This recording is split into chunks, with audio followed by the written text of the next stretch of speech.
We're the Romantics, and this is Filmmaking for Noobs. Filmmaking with Noobs. What did I say? For Noobs. It's with Noobs. We are also For Noobs. We are also the Noobs. All right. There's 4 of us. We are not professionals. And we are noobs. It's for Noobs, and we're pros. So, yeah, we're definitely not. I consider myself more of a nub. A nub?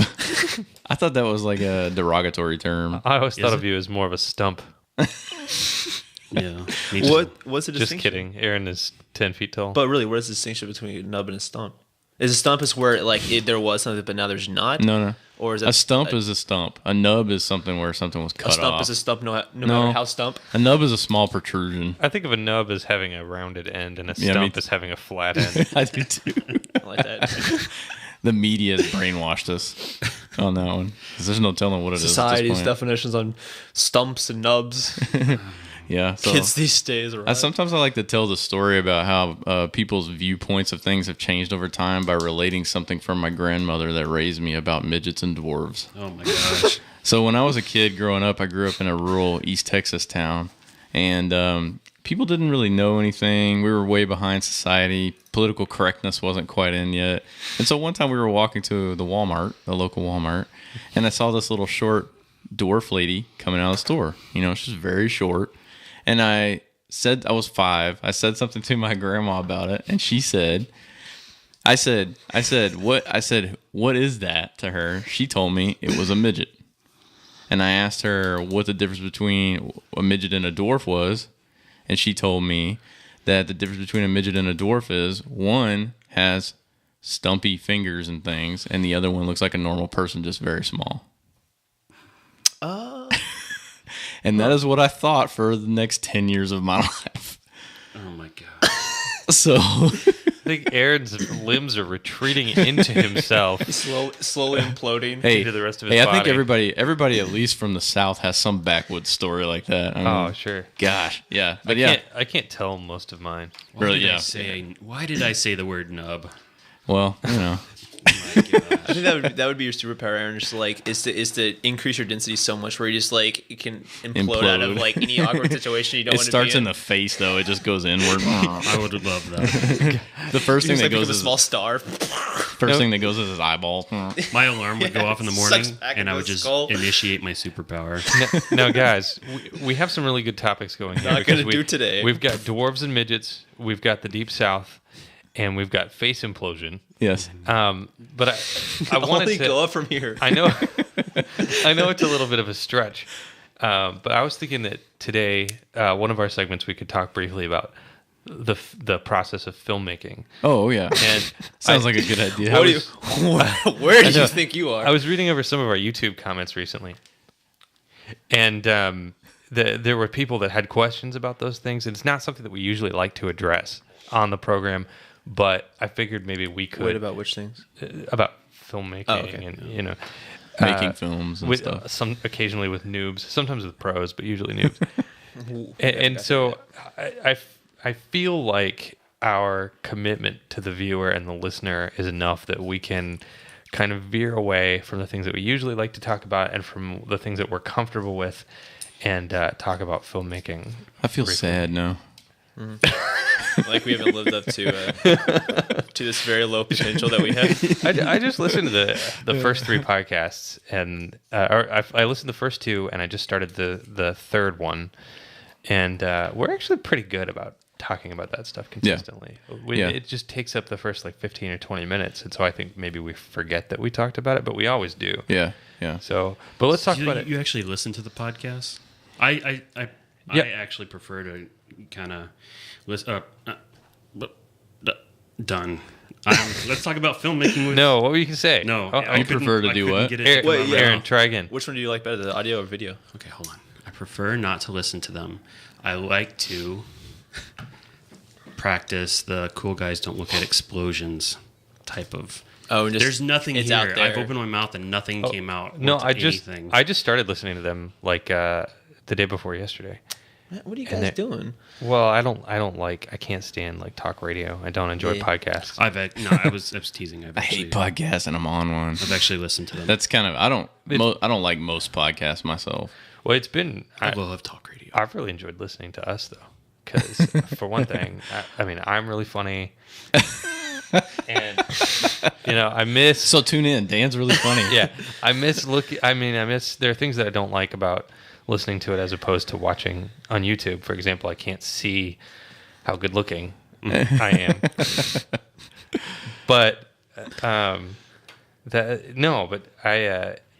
a really funny podcast, and we talk about a lot of things that I care about, and we express things sincerely, and I enjoy those things. Yeah, thanks. But it's hard to gauge how funny things are, because it's hard to gauge how funny what we do is, because it's tailored to our own sense of humor, because we obviously have to think it's funny for us to do it. We also get so much momentum going. Like we'll be talking about something, and it just seems funnier and funnier as we get sillier and sillier, and it might just make 0 sense by the time we're done laughing about it. Yeah, usually. Yeah. So Aaron, What? do you have a filmmaking topic for this week? Yeah, I was going to talk about pacing, but I'd rather just listen to Dan go on and on. No, let's talk about pacing. Let's talk about pacing. I will pace myself so that you can talk about the topic. All right, pacing in films or shows. Yeah, pacing and just in storytelling. Pacing basically. in just storytelling, basically. It's also my favorite character from Dawson's Creek. Pacing. Oh my gosh, he's my least favorite. Really? Yeah, he was so whiny. So was Dawson. That Pacing. whole show was about people whining. The guy from Fringe. Yeah. Oh, okay. I never saw Dawson's Creek. Don't. You serious? So anyway, It's got really- pacing. Are we really talking about Dawson's Creek Never mind.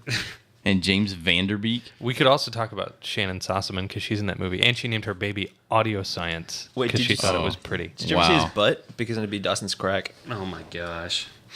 Dawson's Creek. Dawson's crack. Yeah. So pacing. It's something I think This a is lot not how to do it. It's something I think a lot about, because when I'm writing the script, I have to balance long bits of dialogue with plot development, and when I'm sitting down to edit, I have to balance different lengths of shots to compose an interesting looking segment of story. And for this next episode that's about to come out, it's something that it's a big thing on my mind, because it's an episode that has to kind of give a little payoff to the episodes that came before it, and also set up some funny bits for the final few episodes. So it's And it's also isn't it also going to be our longest episode so far? Yeah. I believe so. Be around like 10 minutes. That was my guess, but there's Gonna be a dime. what? Gonna be a dime. Oh my gosh. I've said "oh my gosh" like 5 times in this podcast already. Oh my gosh. Wow. I'm starting a new one. Wow. I'm thinking the last movie I saw that I had a real complaint with the pacing, I think was John Dies at the End. The one we talked about last time. Wait, why? Because it was dealing with like maybe 2 different timelines, but chopped up and like flipped all over the place. Oh, yeah. So it started off with a lot of cool promise, like set up these scenes that you wanted to see more about and never got around back to. And it seemed like it seemed like the climax happened somewhere in the middle of the movie, and it was just a real. I got weird- that from it too. Yeah. Is that a pacing issue though? Let's define what we're talking that's what I about was- when we that's say what I was pacing, thinking. because that sounds more like a storytelling issue or a directional issue. Right, but I think that's what I mean. I think Pacing is the sum of all of those things. yeah, you have to know like how your story is going to flow while you're. And then just like story cohesion.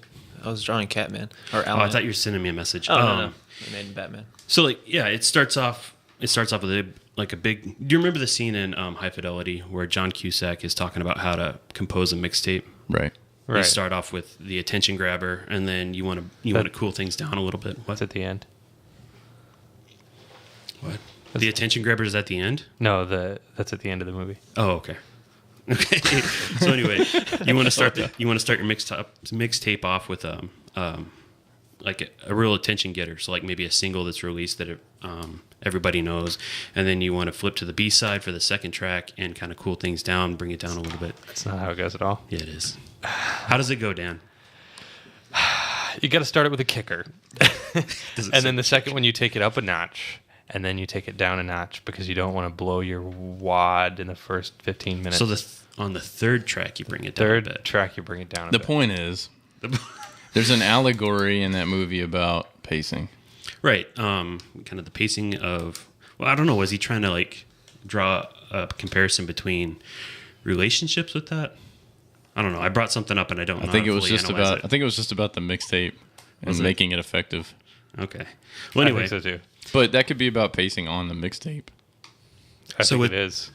With the pacing of the Romantics, we start off, or the very first episode we did was kind of like a non sequitur. It had nothing to do with anything. Which episode? The liquid vitamins. Okay, yeah. I don't count that as the first episode.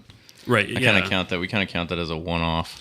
Well, yeah, it was the first episode when I thought that we were going to be just doing a bunch of little super short, non-related to each other kind of episodes. It's like that Star Trek episode where the captain is Pike.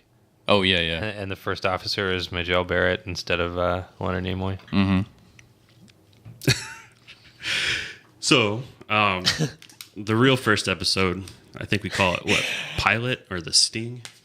It's The Sting. So bad. The Sting? Yeah. Pilot Part 1. The whole first season is The Pilot. It's confusing. Yeah. The names are really confusing because we didn't know what the hell we were doing. By the second season, we figured out how to title things. Yeah. We have 2 episodes named Burned. Yeah. Well, it was Burn just Part 1 and too Burn big. Part 2. Yeah, Which is part 1. Was it your idea, Aaron, to make it an episode and then release it in installments? No, it started off, the first episode was supposed to be the pilot, and then I don't remember exactly why it was named Pilot Part 2. I don't remember the thinking behind it. There was at the time when it happened, we just had an issue with naming them correctly because we were trying to make one entire episode that we were going to put together into like a 25-minute long thing. Gotcha. So originally they had no titles. It was just the pilot, and we had already put that episode up. So then when the second one came out, I was like, well, we're going to have like 4 of these. They're all going to be separate. They got to have like some kind of titles on each one, or they all look like the same thing. Yeah. But they're separate videos. So I had to go back and title them after the fact. Gotcha. Yeah. So I had to leave pilot on there so people know it was supposed to be one episode. But yeah, it was a cluster. Right. And it's fixed in season 2. Yes. Okay, so with episode 1 of the pilot, it's a fairly slow episode because we have to introduce characters. We have to let the audience know we have to let the audience know what Wes's job is, what kind of character he's going to be, which is the straight man. Then what? Honestly, those that's my favorite parts of movies when like you meet everybody. development. Yeah, and like where you meet everybody, or like a like in Lord of the Rings where everyone's together and you see Foundation or building. like or I mean I can't think of any, the only example I can think of right now is like Armageddon where like everyone's like or like Ocean's 11 where they're gathering everybody together to do this thing. Yeah. Those are always my favorite parts because he's like these are my new friends. I like those too. That's why I like origin stories in comic book stuff too a lot. Or just like whenever they set aside the first 10 or 15 minutes for a setup. Like Danny Boyle movies always have a really good setup. Right, yeah. It creates a feeling and a foundation for the entire rest of the film. Yeah. Right. And so have we concluded that it's good that you did that? yeah, so with episode 1 we're introduced to Wes as the professional, and then we introduce Aaron, who obviously is just tagging along, but within the very first shot you see of Aaron, he's already messing things up because he's got a loaded weapon that he tries to bring along, and Wes shuts him down, tells him to go put it up. And so that whole episode is just getting a feel for the characters that we're going to be using throughout the rest of the season. And then in the next episode, I'm trying to think, it ends with a cliffhanger. It ends with the second episode ends with us fleeing the scene. Yeah, so we introduce like a small bit of action right at the end where the gun goes off, I take off running, Lippy jumps in the back seat, and then the car pulls off. So it's like we end the episode right at the introduction of action, which I think is kind of a neat thing to do. And then the third episode, we pick up with that action. We conclude it within about 45 seconds, and then we drop the pacing of the whole thing gets much slower. So I have a comment about that in relation to how well that worked or didn't work. Ending that episode with that action occurring, I felt like is great, but I almost feel like we did too much action before we continued in the second one, because in the second one we're all sitting in a car, and it's possibly like filming restraints that keep it from looking as action-packed right away. You know what I'm trying to say? There's the whole thing with Lippy running after that, like after he gets out of the car and you throw the gun out the window and all that stuff. Well, I think that was some film. If we could have had like a chase car filming, it would have looked really more action-paced. And I think that I still like the feeling that is that we try to give in the car. It's like it's frantic. Everybody's kind of yelling and mad at each other. Yeah. The car quickly stops, and I think it's good. I think that I just feel like I feel like almost like what you're saying. How you end at the beginning of action and then continue the action in the next episode as like an attention getter kind of thing. Right. Yeah. I feel like I almost feel like there was a climax and then we started another segment of action. Well, see, I like that though, because it was a climax and then you continued that climax to start the next episode? I feel like there was a climax and then a little bit of a lull, because the part where we're actually in the car doesn't feel quite as frantic to me as it should. I think it would have. Okay. I usually require a little bit of a lull between climaxes. Because I like 2 minutes at least. Wow, what stamina, what resolve. I'm no longer recommending this to anybody. Because I like the idea of where like ends at this peak and then it like so then you're excited for the next one and then it kind of slopes, right? And then you're at this point where you can ramp back up to where you are. I like that the thing where it's.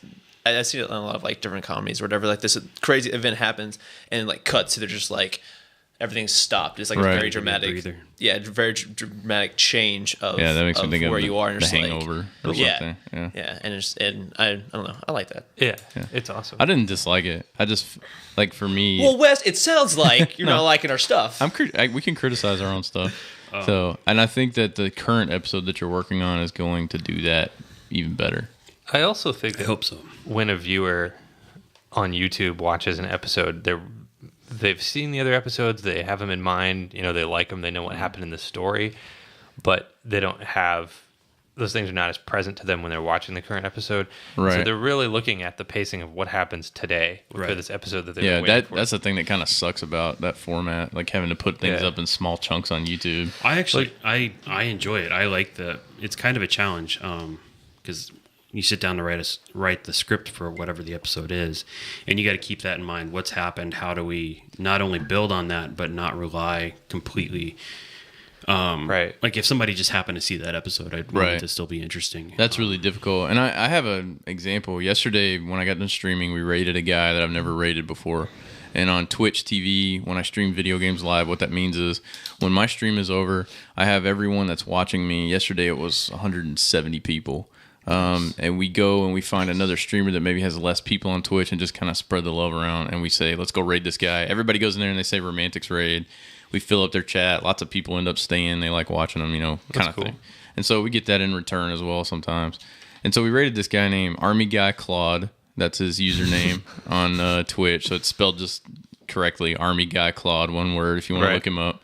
He was a super nice guy. Apparently he was a super huge Romantics fan already. Hey. And it was one of the coolest raids we ever did because the dude just like freaked out the whole time because he had like 10 people on his channel. That's awesome. And so he takes like a 2 or 3 minute long break every hour or so. He gets up and go get some water, do whatever. And he actually played our videos in the break on YouTube on his channel. That's awesome. And so I got to see like a few people that had never seen this stuff before and didn't know who we were. I got to see their kind of live reaction because I pretended like I wasn't in the chat anymore. Like I said, I had to go get something to eat. I got up and did that. When I came back, he was playing the videos. You're a liar. And so the way people reacted to it, he played Liquid Vitamins first, and I saw a bunch of people say, I don't get it. And so it was like, well, I felt like typing. There's not really anything to get. Yeah, I wonder what. Yeah, and then but then he played the next episode, The Sting, and then those same people were like, "That was hilarious." And then he went on to the next one. He played 3 at that time. He played more later, but I wasn't around to see them when he did those. he played the Sting, and people liked it. Then when he played the next one, people were like, "This is awesome!" And we got like, I don't know, 10 or 12 subscribers straight out of that. That's cool. Nice. Yeah, that's awesome. So I think that it's important that people see all of them, because it's like they are disconnected, and because we have a cohesive storyline going on, because of the way YouTube is, it sucks having to split them up like that a little bit. And so I've noticed that some shows actually do something to deflect momentum a little bit. Like, momentum is a good thing, but like I know with not that I'm comparing our product to Game of Thrones, but I know that with Game of Thrones they have a lot of characters to cover, right. and they're all in different places geographically, and they have to do it so that some of them are. I mean, sometimes they have Tyrion in like 6 episodes in a row or whatever, Right. But a lot of times what they'll do is end something really epic, end on a really epic note, and then they won't address those characters in the following episode. Yeah. And I know sometimes it's to divide up your attention so that they give equal attention to the different characters and stuff. But I also feel like sometimes they don't want something to be so intense and impactful that they have to immediately follow it up with a continuation of that. Right. Because they want to keep the tempo. Where people are completely not interested in anything else until they find out what happens. Right. I think that's the they have most genius thing about George R.R. Martin. Right. They have to keep and the television show, because they have to re-edit all that stuff. But they have to keep the tempo really even. They keep his style of... Yeah. I think they have to keep you at like an 8, because if they ever take you to a 10 for like 2 episodes, then you're going to be a 6 for the rest of the season. Right. And then HBO will have less viewers the following season. Yeah. Yeah. So, and pacing is a huge marketing tool too. And I think maybe that's one reason that George R. R. Martin's stuff is so popular in the television format, even because they follow that. He started style. writing television, and then they follow that pacing style, and it's extremely effective. Yeah, extremely effective. He definitely knows his cliffhangers. In the books, they typically focus on 8 characters. Each chapter is a character. But the chapters are never more than like 11, 12 pages. And so you get that a little bit of characterization, and then the final like 2 pages of the chapter, it just starts building to some little climax, and you get a cliffhanger, and you're like, oh crap, and you have to quickly start over with a new character, but it's only 10 pages before you get to another one of those moments. And so a 1,200 page book will go by in like a day and a half. You just blast through it. It's awesome. And very rarely he'll actually have like consecutive chapters where it's like 2 characters in a similar situation, or like 2 characters in King's Landing or whatever, and it has the same event going on, but it's told through the 2 different characters. So like I can only like a handful of times I actually like notice where it was like where they continued that same scene. Like, it was so important that he actually did that. He didn't leave that cliffhanger and switch off to a lot of people that don't read books a lot. I've asked about that, and they've tried to read it. Just because it's so popular and people are like, you got to read the books or whatever. They don't really like so many characters. It's hard to keep up with, kind of thing. But that's the thing I like about it the most. It's like the back of the book. I counted one time. I think in Storm of Swords, I think it's like 42 or 45. Yeah, that's the thing I like about the book the most. That's my favorite thing. Like, I'm constantly on a wiki of Ice and Fire, like AWIOF, whatever. And just like constantly looking at lineages and family trees and stuff. I don't need to reference those anymore. I feel like because his style of writing, because he paces it so well, I don't ever find myself confused as to like who's being talked about. Well, I mean, like and I'm really bad about that stuff. He brings up a lot of like old like he'll toss in a little story about some ancient. Yeah. Well, no, I mean, like he'll have a character, and then that character won't show up.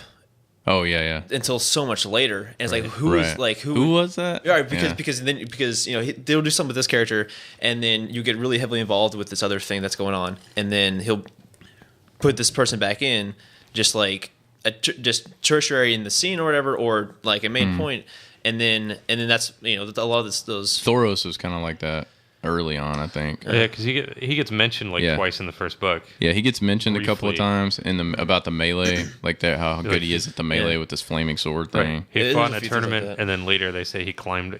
People say he climbed a wall. Right, and then he turns up as a main character type person later on. Right. So like when you see him, you're like, is this that guy from the first book? You're like, that is awesome. I've heard tale of this fellow. He's got magical powers. Yeah, he got a sword, make it on fire. How many people in the books or in the show so far have we seen that use a flaming sword?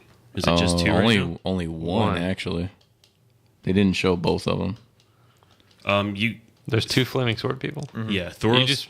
You just they both worship that right god. There's the guy Thoros that you're talking about.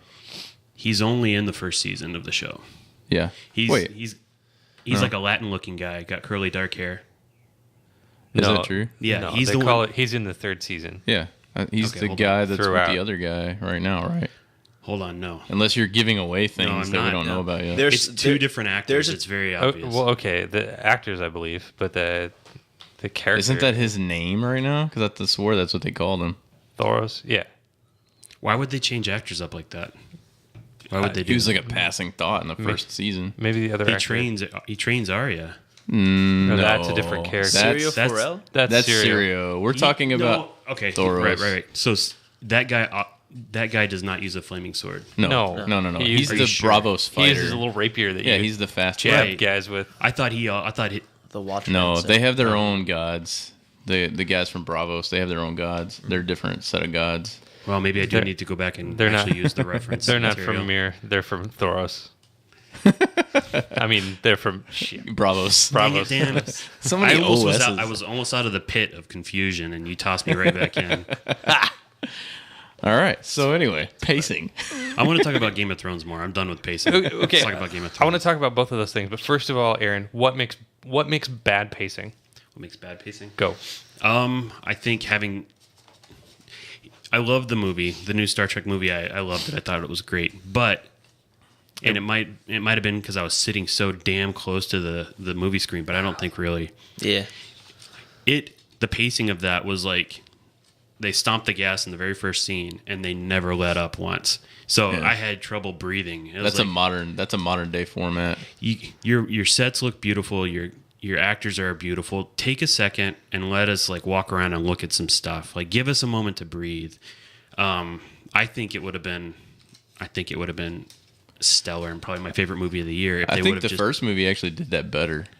There was some time, the first movie had a ton of action in it, but it also had a lot of stuff early on where there was a lot of contemplation and conversation sitting. And there was a lot of character building in a hangar. Yeah. Stuff like that. Yeah. I agree with that. I really like the movie. It's still a great movie. Yeah, it's fun to watch. I don't think that the pacing was bad. I think that the pacing was just fast. And that's a style. That is a style of pacing. And that works for modern day viewers. It's a thing. It worked for me. I'm not modern in very many ways. That fast pacing I've seen in a lot of action movies where it's just like there's so little build up and then it just kind of jumps into it and then it's ramped up like at a 10 for so long and then it's just ended and then you just kind of like nothing really happened.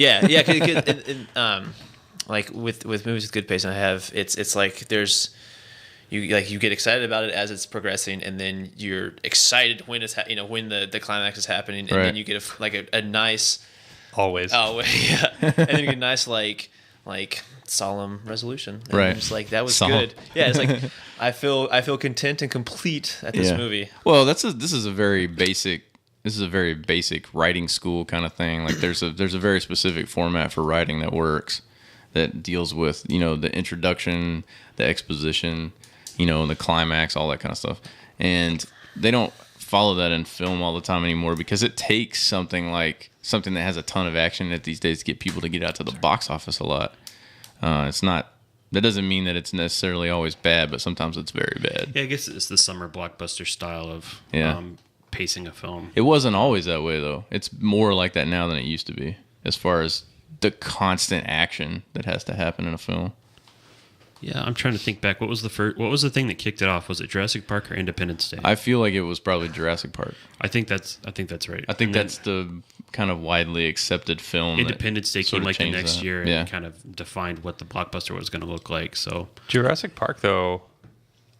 I don't have a problem with the pacing in that in the slightest. It's a great film. It's also so much drastically slower than what we're talking about. Right, yeah. But at the time, it wasn't. Right. It was fast, it seemed. What about Die Hard, guys? Die Hard actually does have a lot of slow stuff in it. Die Hard builds story for like the first half hour, Yeah. Right. and then they get you into the scenario and let you stay in it, Right. which I think is interesting, and it's not something that they do in a lot of movies. Yeah. Yeah. I Die love Hard. Die Oh my Hard. gosh, it's still my favorite action movie. Right behind, and I'm sorry to say this, but right behind Hard Rain with Christian Slater I actually really like that and film Randy too. Quaid. I've never seen it, but I do really like Christian Slater. Yeah. and I liked his appearance in Star Trek. I like 6. that. I like that film with Christian Slater in it where he gets a monkey heart. Okay, so Vince and I were watching. That's a real thing. We were watching Star Trek II: The Wrath of Khan. I'm sorry to tie this back into Star Trek because I know we were kind of moving in a different direction, and we still need to talk about pacing and Game of Thrones. But We're talking about pacing. we were watching Star Trek II, and do we have any Kids in the Hall fans? Yes. I love Kids in the Hall. Seen What- every episode 10 times. What about on the computer screen? And- Are and any of you guys like Kids in the Hall? right there. Okay. That guy over there. I love Kids in see the you. Hall. I went through a really hard time in my life a couple years ago, and Kids in the Hall season 2 Taught you how to dress up like a woman and enjoy yourself. Yes. It also taught Aaron obviously how to dress up like a woman. I used to get home from He what? didn't do it right. Yeah, I used to get home from school and my mom would have a plate of Totino's pizza business that she would hand me. And It was a little Totino's pizza business on a plate. It's a contract to a pizza business for Totino's, like a franchise. Like, here, Aaron, would you like this? and after I was done seasoning the plate of pizza business with my own tears, I would sit down with Kids in the Hall on my pillow and eat and watch. It was awesome. It's a good show. Anyway, that sounds salty, Aaron. It was incredibly. So we're watching Star Trek 2, and all of a sudden, like the captain, after they've been that Miranda class ship, I forget yeah. the name of it, that Khan has commandeered, it like Right. makes a pass and shoots him full of holes, Yeah. and Kirk like turns to an officer to his right. And it's Bruce McCullough, aka Cabbage Head, and he's like bent over a console, and he's like, "There's damage reports coming in from all over the ship." And I was like, "What the hell?" Only thing I can think of is he must be like a huge Star Trek fan or something, and maybe What is this? And then, so I looked it up, and it's actually him, and he looks exactly the same age as he was 10 years later in Right. Kids in the Hall. And then, He's got perma boy face. and then Yeah. of course in Star Trek 6, Christian Slater just like ducks in a door and is like, "Hey, Captain Sulu, something, something," and Sulu's like, "You have a hearing problem, mister?" And that was good. And that's the whole thing. But there just must be so many people that just love Star Trek who are like, "Hey, can I be in the new Star Trek?" Only if you play the Cincinnati Kid. The Cincinnati Kid. I really like Gavin, the little boy. Yeah. Who's everybody's neighbor who just walks up.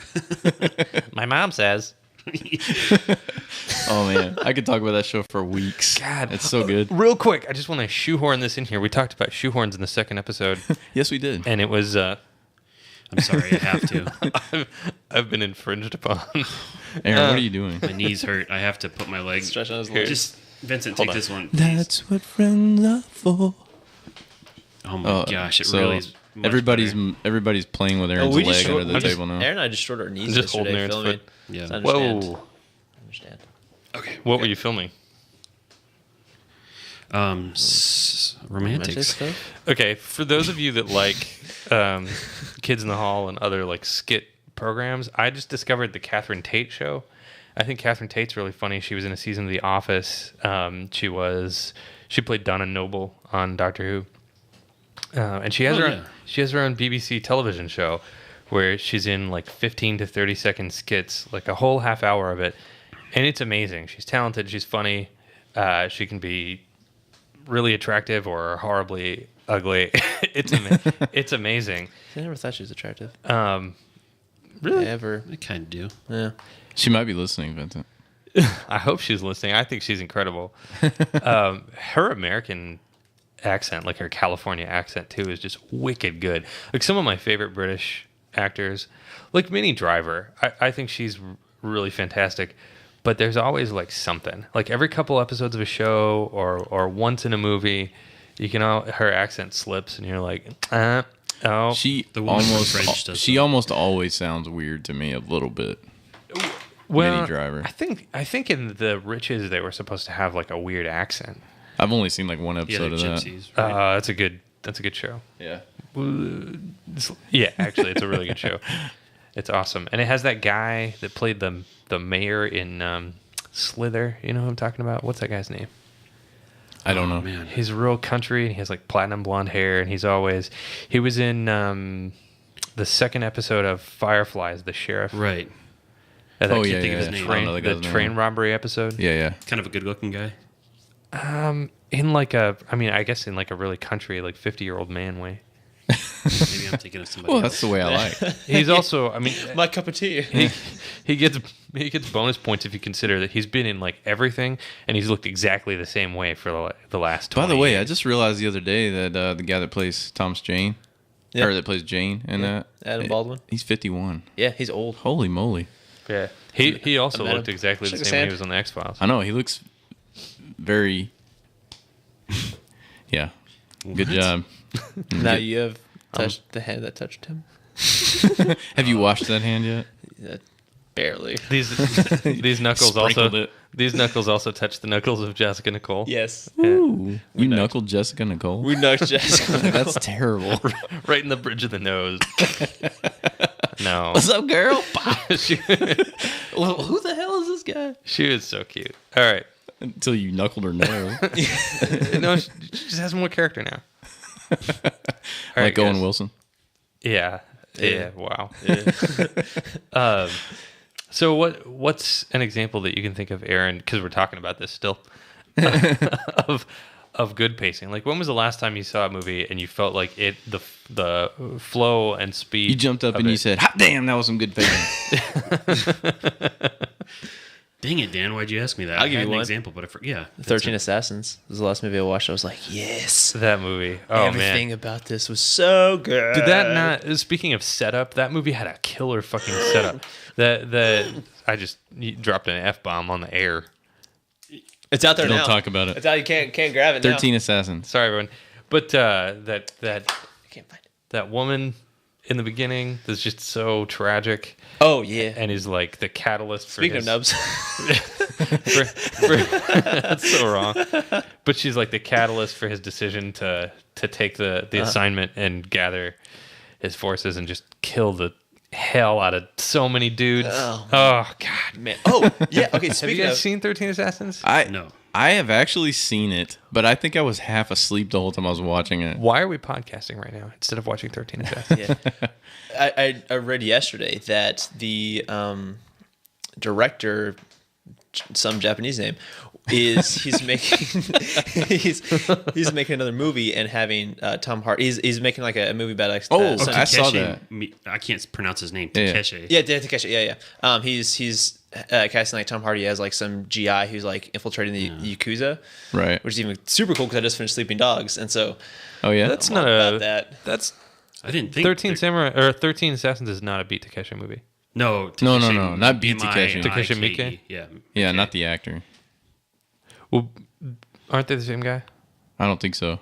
No. Takeshi is the one that did the movie Audition, which is I could be wrong. Could you look that up real IMDb. quick? Yeah, look that one up. He did the movie Audition, which is just like a gore torture fest. Right. He does a lot of ultra violent. Was 13 Assassins ultra violent? Not there's a few. Yes. Okay. Well, not. There was like Yeah. Did you see Okay, any it's skin? not- Takashi Miike. Gory. Yes. it wasn't like Yeah, over. he's the guy. That, Not see if gory, he did but it 13 was Assassins. ridiculously violent. I thought that was so many people die on camera, violent deaths. Okay, never mind. There was in one that scene movie. that was like, oh. yeah, whoa. there is that 1 hour long scene. No, that was just like if any. Violence is fighting and killing. Yeah, but afraid to I'm watch thinking of this. like that type of overt violence is like And yes, he did do 13 Assassins also. exuberant amounts Okay. of blood. He did 13 Assassins Gore. and what else? Audition. Audition, and let's see if he's got anything Yeah, else. it's the on same right guy. there. Ichi the Killer. Ichi Yeah, the Killer, Ichi the yeah. Killer. Yeah. So we're talking about the same guy. Right. Okay. Yeah. Have you seen Ichi the Killer? I have no interest. I don't either. I can't watch that torture porn crap. It just Yeah. turns my stomach. Like, But I the have guy not that you been were a talking about, hostile Dan, with the nickname Beat, that's Takeshi Kitano. Oh, it's a different guy. Yeah, he was. I thought he was he's an actor. Yeah. I have thought a he ton was- of his films on He's the IMDb. news I mean, Zatoichi. on Netflix. He does he does a lot of like almost like crime drama. He's kind of like a Japanese Clint Eastwood or something. Right. He's actually really good too. Oh, okay. I was confused then. And Yeah. now I feel really stupid and we should delete this podcast and start over. No, it's good. We clarified, so that's a good thing. Okay. Yeah. Yeah, so That happens. Figuring things out with the romantics. We're learning and we're having fun. I'm gonna fly a little magic school bus across the video window. Isn't this like the third time we've talked about Magic School Bus? I think so. That's a prevalent issue in today's So weird. society. So I need to get that on DVD. Need that set. So Vincent gave us a good example of good pacing. Yeah. Um, Full circle. Aaron, do you have one, or did you just want to talk about Game of Thrones?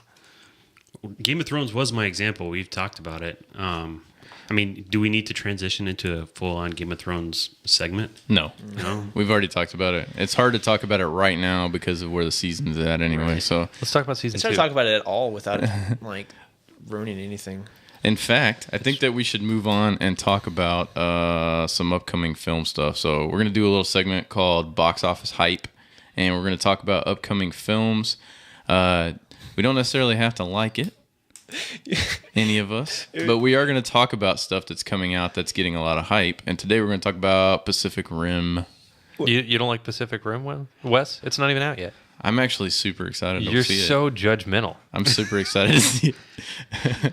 Dan. Oh, and I just want to let me go down the little list here. So Pacific Rim is directed by Guillermo del Toro.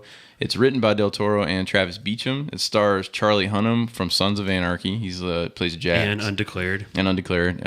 Idris Elba is the pilot in Prometheus. He also plays Heimdall in Thor. Well, wasn't that guy? That guy from Sons of Anarchy and Green Cheek Hooligans? I don't remember. I think so.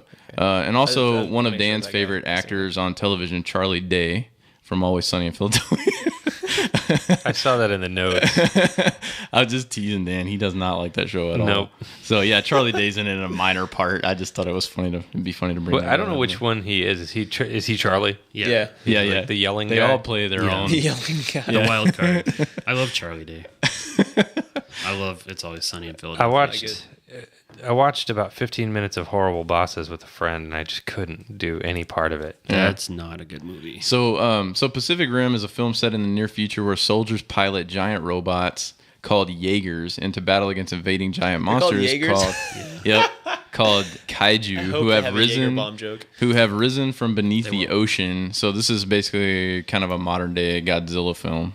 And the point of talking about this is we talked last time, a couple of times actually, about the comparison between green screen effects and actual on-set effects, physical effects. People use construction, all these kinds of things. I remember that, Wes. We talked about the price differences too between CGI costs and like set costs and things like that. And I think that this is an interesting thing to talk about because I'm pretty sure that this is one of those things where the physical set probably costs so as much more. or more than CGI would. That's what I was thinking while we were watching that clip. We watched a clip of the making, like a behind the scenes of the movie before we podcasted. Which you can see right here. And it's... Aaron's pointing in some random place because no one knows where it's going to be, but we'll put a little link to it. Someone's going to be right. If this is right, cut this piece out and use it. I'll just circle the finger that's in the right place. There's a small little website where you could you put your pointer somewhere, you put your clicker somewhere, and then you like press enter, and it has a pic. It says find my mouse, and it has and you press enter, and it shows a picture of someone pointing at that exact point, or like right to it, and so you like put it like on the bottom screen and have like a picture of some guy going like this, or like Vincent, where it's like directed to like this Vincent, one spot. That sounds like a monumental waste of time. It was a good 10 minutes. Look at that guy. He's pointing too. He's pointing right at where my You mouse can is. just put it anywhere, and just like, or like someone's going. He figured it out. He's looking behind his monitor. Your roommate walks in and just shakes his head. I'm not going to apologize for what I've done. It's not nearly as good or as much of a time waste as the 2006 year of It's Red Again. Oh, yeah. Or you're the man now dog.com. You're the man now, dog. So Pacific Rim. And I always get Benicio Benicio del Toro. Benficio. Benji. Oh, my gosh. Benicio? Benicio del Toro and Guillermo del Toro. Whatever the hell you say their names. Benicio del Toro is a very sexy man. Yeah, no, I Guillermo del Toro is a director. Get them all jibble jobbled in my mind. And they both look sleepy all the time. That is true, actually. Maybe it's just a del Toro thing. Yeah. So related? I really like Benicio del Toro. Yeah, me too. I don't really like Guillermo del Toro. I thought he was awesome in Snatch. Mm-hmm. Oh yeah, He played the Jewish guy sneak into the that was that was a good setup. right. Yeah. He was also in Good example of pacing. Benicio del Toro was also in that nasty Sin City film. He was in Traffic. Yep, Traffic. He's an awesome. I've always liked him. He plays a really awesome, like, sort of. He has like this super awesome character that only he has all the He's time. got that cool, calm demeanor that's super dangerous at the same time. He looks like a guy, like he looks like someone I would visualize as being the main character while I listen to a Nick Cave song, like a murder ballad or something. I guess we could nickname him the Bad Seed. Benicio del Toro, the Bad Seed. Yeah, so Pacific Rim, we watched a short behind the scenes video on YouTube. It's about 3 minutes long. And so what they actually did for the Jaegers, the big robots, they actually built the whole entire helmet cockpit physically on a set, and it's elevated really high on these robotic arms. They've got all these hydraulic lifts and stuff connected to it. It's a good story and a half tall. No, he said it's 4 stories tall. Well, I mean, like 4 stories. Oh yeah, the head itself. Yeah, like where they're the head itself is probably a story and a half. Yeah. And so he said it's high enough that they can actually drop the entire head 15 feet to give that look to the actors, like their heads snapping back and stuff when they fall. And the actors are actually connected. The controls on their arms and their feet and everything are actually connected to real robotic arms and things inside the set. And when they move, there's resistance and hydraulic. There's a hydraulic resistance to these things. Everything they do is physically acted out inside that thing in relation to what you see the robot doing in the film when it's going on. The only green screen I saw was to the front. Yeah, to the front of them. So basically.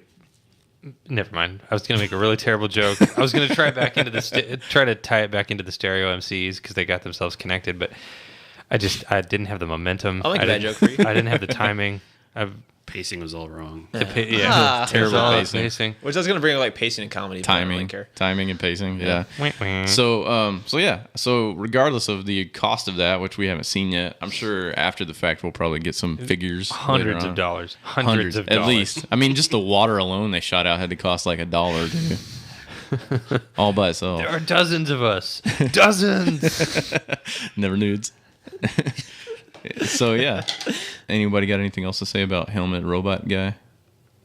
I when I saw the trailer for the first time, I thought, oh, it's a total CGI movie, and then it turns out they did go with the man in suit style of monster movie, which is awesome. And for anybody that was wondering why there are 2 pilots, if they've seen these things before, they actually finally explained that when the pilots jack in, they go into this thing called the drift, where they sync their minds together and they know everything about each other, and it takes 2 people to control the robot, even though everything they're doing is in sync. That's the way they explained it. The real reason they did it is because you can't high five yourself.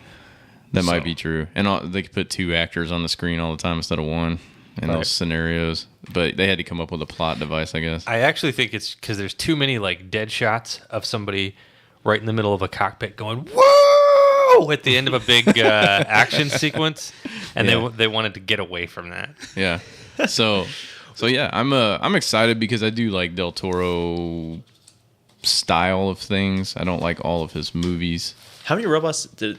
Because it looks like there's like 3 different ones or a couple different ones. There's multiples. I don't know. I think there's 5. I don't know the backstory. That'd be cool. I don't know the backstory as to like why they have these robots to begin with or anything. The robots are really silly looking. They look like a toy robot that you would buy at Walmart that's like $20 less than the $30 one that your kid actually They look wants. like those dollar store Barbie dolls compared to the real ones. I totally disagree. I like the design much better than the Transformers. I think maybe what you're talking about might be just a difference in opinion of what Del Toro was saying, that they made these things because they wanted to look like something you would want to play with when you were a kid. So I think they tried to make them kind of like more cartoony looking, silly looking a little bit. It looks on purpose. To me, it looks like a Japanese robot. It looks like something you'd see in the Big O. Yeah, it does to me too. Those slick white robots with all the different blue colored lights on them and stuff. They have those dome shaped heads and they just look like football players. I don't know. So it's like that movie with Hugh Jackman, where he's like he is like the robot fighting. Real Steel. They look like Rock'em Sock'em robots to me. They don't look cool. There's nothing cool about those robots. Rock'em Sock'em. I don't know. They don't Monster look like Baction. They have the big turbine in their chest that everything has now. That's an arc reactor. Your face is an arc reactor. By the way, I saw a guy on Reddit that made his own arc reactor for Halloween, and it looked pretty sweet. Yeah. There was a girl at Acon last year that was dressed as Tony Stark, and she was wearing a suit, and she had a little arc reactor that you could see under her shirt, and she penciled a little mustache on her face. And she was in she was doing the LARP foam sword fighting or whatever, and she was this tiny little girl, didn't really seem to have any kind of martial training. I'm sure. If you can imagine, she was probably like 17 years old, but she kept beating these guys with p-tails because they kept trying to dual wield. It was amazing. Like they'd be like doing some kind of thing, and she would just jab them in the belt and get a point. Yeah. I finally got to the point in my life where I'm okay if people know that I play Magic the Gathering, or if they know that I've played D&D before. But if I ever LARPed, I think I would probably keep it to myself. What? Why? I would write it down in a journal and like flush that. I've been looking for a good LARP thing for the last year and a half. When I was in Waco. Have you ever seen much more confident male than I am? Have you ever seen Monster Camp? What is that? It's a documentary about LARP. But I think I have seen that. I got something. Okay. There's a movie that's hopefully coming out soon. It's Peter Dinklage is in it. The guy, Summer Glau is in it. The Abed from Community, I forget his name. I think it went straight to DVD, dude. No, it didn't. I was ready for it. Bryan Cranston? He's not in that. Yeah. He's a dude in the wheelchair. It was something unicorn. Rainbow unicorn. No, not rainbow. Sparkly unicorn. No, Wes, dummy. Horny unicorn. No, Dan. Peter Dinklage. It's Children like unicorns, Dan. The main character is the brother from Legend, True Blood, with Tom Cruise. I guess the blonde pretty boy. True Blood. Okay. Well, it's about LARPing, but they like find this Necronomicon type of thing, like accidentally raise a succubus, and so. Raise it from birth or raise it into existence? Yeah, it's like a feel-good 3 men and a baby type of movie. Nice. Does it talk when it's a baby? I love those. Three men and a demon. Baby. Anyways, I'm gonna post a comment about it because the movie looks freaking awesome. I do really want to see it, but I feel like something really bad happened with the production of it. I think it sounds like a film that something really bad might happen to. But it had a lot of it had some pretty. It sounds like a film that something really bad deserves to happen to. I would probably still watch it though. I'm gonna stop talking. I would definitely still watch it. We'll watch it together. Please, thank you. No, I will watch it. I love those. I'll watch it. You just made fun of it. Yeah, y'all can't watch it. You can't have our adventure time. I wasn't making fun of it. I was talking about how culture kind of doesn't popularize those things. That's not what you were talking the way about. that they should. Maybe it was. That's just what Dan. I'm talking about. I think it'll be terrible, Wes, but I'll watch it with you. No, Dan. It might be the three of us terrible, will watch it, and you will not watch it. So I'll be excluded the way that I am in everything else in my life. Get out, Dan. Get out right now. Aaron hurt himself. I think I just killed Aaron. Yeah. Good job. Look at the movie. It's gonna kill me. Got you back. Look at the movie. Look at it. Look at it. What's it called? It's like just a unicorn something. Oh my gosh. Type in IMDb. Go to Peter Dinklage page. Unicorn City. No. Unicorn horn cut off. No. It's What's popping up? Go to IMDb, dude. I mean, IMDb, dude. Yeah, it's a new website. What's that? IMD. My inflection was wrong. I apologize. I am Let's Dick not Butt. talk about it anymore. The Last Unicorn. I am Voyage Dude of the Pete. Unicorn. what? No. I don't see it, man. Look at. I need more info. Go to Go to Peter Dinklage. IMDb. Yeah. Aaron, I know I'm how gonna to do Google. this. Hold on. I know how to Google search. Why? If I was doing it, we'd be looking at the page right now. We're not supposed to sit here and like research things on the internet while podcasting. Kill me though. Let's talk about something else, and when I find it, I will mention I'll it. say the one but I mean the whole monster thing in like monster robot versus robot thing in I think it's gonna be fun, but the one actually really big problem I have is the voice of GLaDOS is gonna be in there. They've changed it up. GLaDOS. Oh, I think I have heard of this actually. Did they? No, he's talking about Pacific Rim. Yeah. Oh, okay. Yeah, she's in it. Oh, that. Yeah. It's That's only what I the was talking GLaDOS voice for the trailers. They've modified her voice slightly in the actual movie. Okay. I just read Because that that'd like be 3 days really ago. because this is weird. I would just think about Portal the entire time. Yeah, they want to like honor Portal because he's a big fan of that game, but he also is aware that it could bring people out of the experience. And do we know which specific room the Pacific Rim is going to be at? I've been waiting since we started to do that. But really, is it going to be like off Japan or is it going to be off America? I guess in like the robot. Ocean. Each country that gets attacked has its own robot. So Australia has a robot. There's a page that talks about all their stats and has all their kill counts and whatever. Oh, dude. And the USA robot is the one that Charlie Hunnam pilots, and they're like, I guess the rookie or the new one. I could be wrong about that though. And I wonder if they're gonna make like a Cthulhu reference. I figured they would. That'd be kind of fun. I don't understand why there hasn't been a Can I help you? really great Cthulhu movie, like where they just take the H.P. Lovecraft stuff and go nuts with it. The only like semi good one I've seen was with Sam Neill. I guess it was Neill, yeah. Yeah. In the Mouth of Madness. Mm-hmm. He's in. I've never heard of this. I didn't know this. Yeah, and there was another one I saw. Cannot stand Sam Neill. No. There's another one I saw. It was about the. It's me being Sam Neill. No, it wasn't Samuel. It was about the whole the Lovecraft like idea of the angles and the roundness of like dimensions, how like demons and portals can come through and stuff. You know what I'm talking about? There's like there's a distinct angle. It's like 134 degrees or something like that, where it's like Angle of what? Angle? What? Angle of what? Like of 3 points. Like it's like a certain dimension of whatever like Euclidean dimension. So if I was to draw that angle on my notepad right here, I could summon. Is that the idea? I mean, I'm not trying to make a joke. Yeah, That's how we mean. But there's like they have like this. They're in this little house of like 3 people, and there's like this red witch who's like coming stealing babies and killing them and like feeding to like this. Why is it always guy. got to be a red witch? Oh, It's because of Game of it's a Thrones. menacing color. That's Mouth of racist. Madness. It is racist. What about the green witch? But no, that wasn't in Mouth. That was a different one. Oh, okay. So anyway, that show you were wanting to know has nothing to do with unicorns. It's Yeah. called Knights of Badassdom. Maybe it was a different title. Maybe it was a working title. Okay, for a well while. there is another LARPing movie. That's This is the one that has Peter Dinklage Okay, yeah. in it, Summer Glau, Ryan Quanten, Yes. Steve Zahn, Steve Zahn's guy I was thinking of. Danny Pudi. Yeah. Pooty. Yeah, yeah. Pooty face. Pootie Yeah, Tang. Knights of Badassdom. But there is another LARPing movie called Unicorn something. Oh, that's on Netflix. You can watch that now. Oh, is it? I watched it, and I typically don't like those independent nerdy movies. But that one I thought was fairly entertaining. Oh, cool. A lot of people on the IMDb forum are saying that Knights of Badassdom may have been shelved. Yeah. It's completed, but a lot of other people are also saying they may just be waiting for a good time to release it. I thought So no one something terrible no one actually knows though. Yeah. But people can't find anything about it right I'm now. really excited. I was really excited to see it. So yeah, Would that be post-production limbo since they actually made the movie? pretty much. Yeah. That's weird. I can't think of another movie that's had that happen to it. Where it's completed, but Yeah. I thought that happened to a lot of films. And then eventually Yeah. some like weird DVD pops up somewhere and you're like, what? This came out Yeah. Or some somebody year? Or somebody like buys it in Europe and distributes it over there, and you have to import the DVD for $50. Yeah. I've had that a couple times. Yeah. Okay, so let's do a little It's a weird problem to have. let's do a little segment that we haven't planned for at all called Show of the Week, where we talk about a TV show. Woo! So we're gonna let Dan pick the show to talk No, about. we're absolutely Pick not. a show, Dan. I already talked about a show today. Which show? The Catherine Tate show. And I talked We about, haven't seen that. And I talked about Kids in the Hall. Okay, Aaron, your turn. Okay, I have one. Go. King of the Hill. King of the Hill. Okay. I think I haven't watched King of the Hill.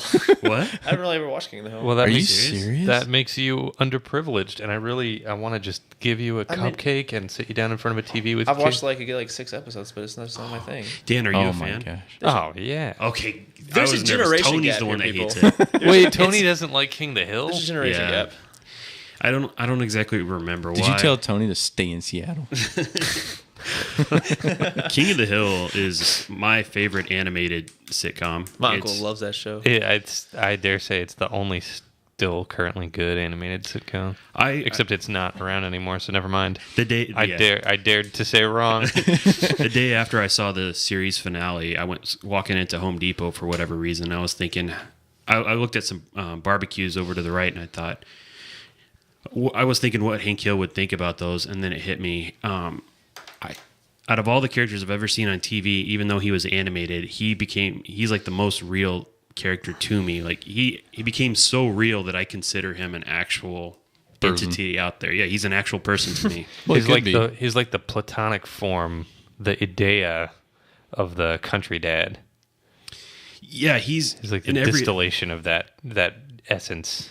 Yeah, every episode he starts off a bigot and small-minded, and he is forced to deal with the situation that most people wouldn't deal with them the right way, but he is constantly growing and becoming a better person. So he's such an amazing guy. Dang it, Bobby. We actually went to college with a guy that looked, I'm not kidding you, he was animated Bobby Hill full grown. And if I had a picture of that guy, You were everybody friends with a cartoon man? I wasn't friends with him. He was in one of my classes. You knew a You might have cartoon? actually been in class with the real Bobby Hill because he's from South Dallas area. Man, he's a real guy. It was weird because it was Bobby Hill, except he was like 5'7". Bobby? Mike Yeah. Judge was walking through like a Best Buy, like the appliance section, and he saw this kid playing around on top of a dryer, and he started laughing to himself, and he left Best Buy, went home, and drew him, and he became Bobby Hill. Wow. That's awesome. Wow. Does that person know that he's Bobby Hill? There's no way. That's hilarious. There's some guy out there that's like, that's always looked a lot like me. Yep, you're Bobby Hill. The voice from of Bobby Fort Worth? Hill is that chick she was in Louis for like 4 or 5 episodes. The comedian chick Yeah. with the dark hair? Yeah. She was like the voice of Spinelli on Recess. Yeah. And a few other ones. The one that he's totally in love with who... But that's not in love with him. Right. Yeah. Yeah. Unrequited. She's very attractive. She's also pretty funny. She's a comedian, Aaron, too. Don't reduce her to just her looks. Fine, whatever.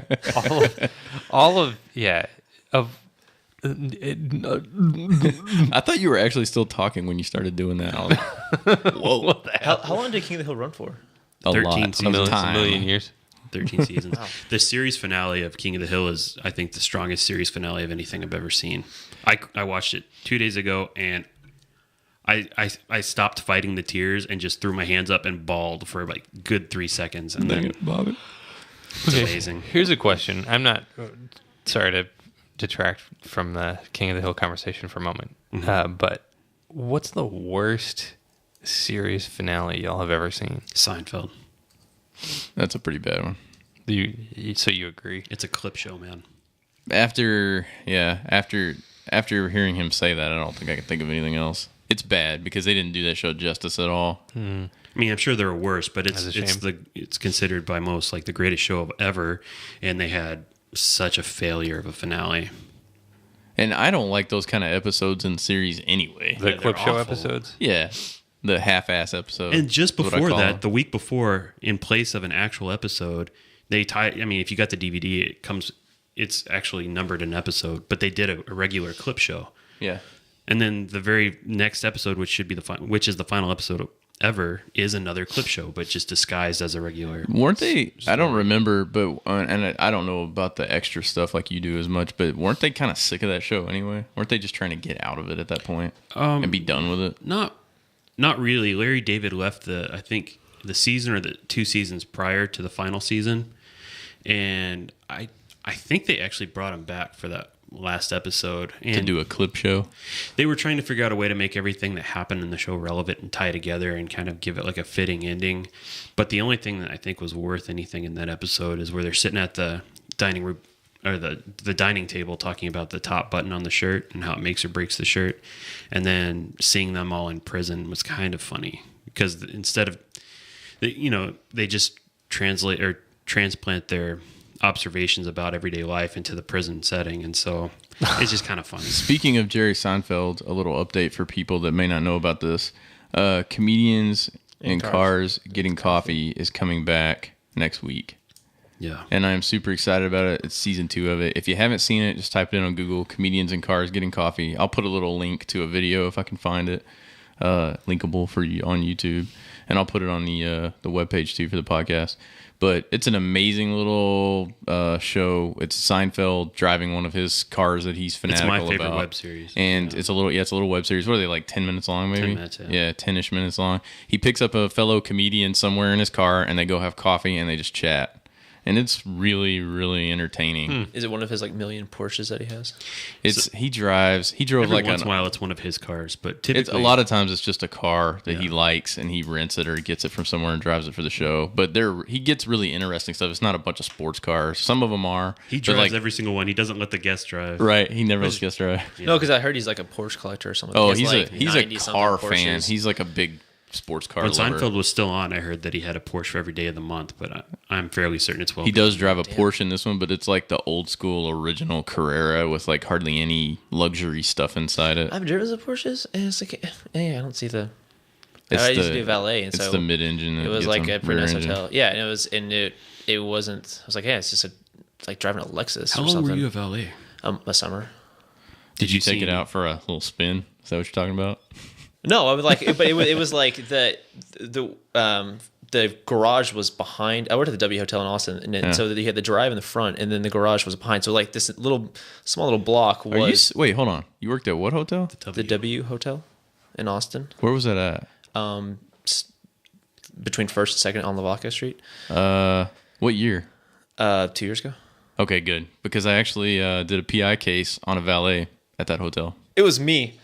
That would have been really killed the guy. strange. That would have been really strange. Killed the I actually remember sitting there. It was a really annoying case because of the way that the valet worked there. Yeah, it sucks. And the guy was working as a valet, and I was trying to get video of him doing stuff. What for? What? Like, I mean, what? I mean, for PI, what was He was supposed to be injured or something. He went out and got another job. So he was getting like medical pay from. A hard job to try to play not injured for. Yeah. Well, anyways, he was young. like the drive was in the front and the garage in the back, and so we'd have to like make the block to put it in, and then we'd do the other half to take it out and stuff, and so you get like a little bit of ride. I actually got to like 40 off one little strip one time, but yeah. What's your coolest valet story? Did you see anybody famous? Did you see? I drove Vince Young's car. He's got a giant truck. Let's see what else. I wrecked a car. Is Vince Young a quarterback or a country singer? He's I a can't quarterback. Remember. Okay. He was like that UT quarterback, and then he was Play for the Was it a nice for the car? Titans, I think. It was this massive truck. He was a dick though. No, the car you wrecked. Oh, no, not really. It was like an upper middle class car. It's a Pinto. They were having valet. It was park their Pinto. it was a Saturn. It was like a it was like a a family car type of thing. How'd you wreck it? Okay, so it was already okay. The W had a huge thing where it was because it was the year it got record heat in Austin, and so the windows were expanding and contracting because of the heat, and so there was windows from like 30 floors up like falling, like panels of glass, and so they had to shut down the hotel, and one of them fell like all my shift was like extremely loud, but so they shut it down, and the only people that were there were just residents that lived there, and so they put us at different hotels and went to another one, and so I worked like 2 nights at another hotel, and so I put a car in one night, and the belt sound wouldn't stop, and so I was in there for like 10 minutes, like trying to figure out, looking through the manual, trying to figure out how to get this stupid thing to stop, because I figured like the battery would run out or whatever, and I would just get screwed, and so like that was at like midnight the night before, and I come back like 8 a.m. the next morning from my next shift, and I had that same car again, and I pulled it back. It was still beeping through the entire, still beeping whenever, and I maybe just like subconsciously did it myself, like purposely wrecked it because of how much I hated it,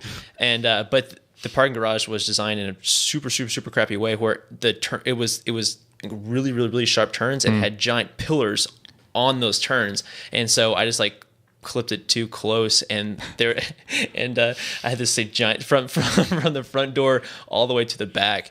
There's like a giant yellow streak of the paint that was on the pillar, and it was like all dented in and scratched and everything. Did you get fired? Did you run for the border, like literally? No, I took it. Well, I took it.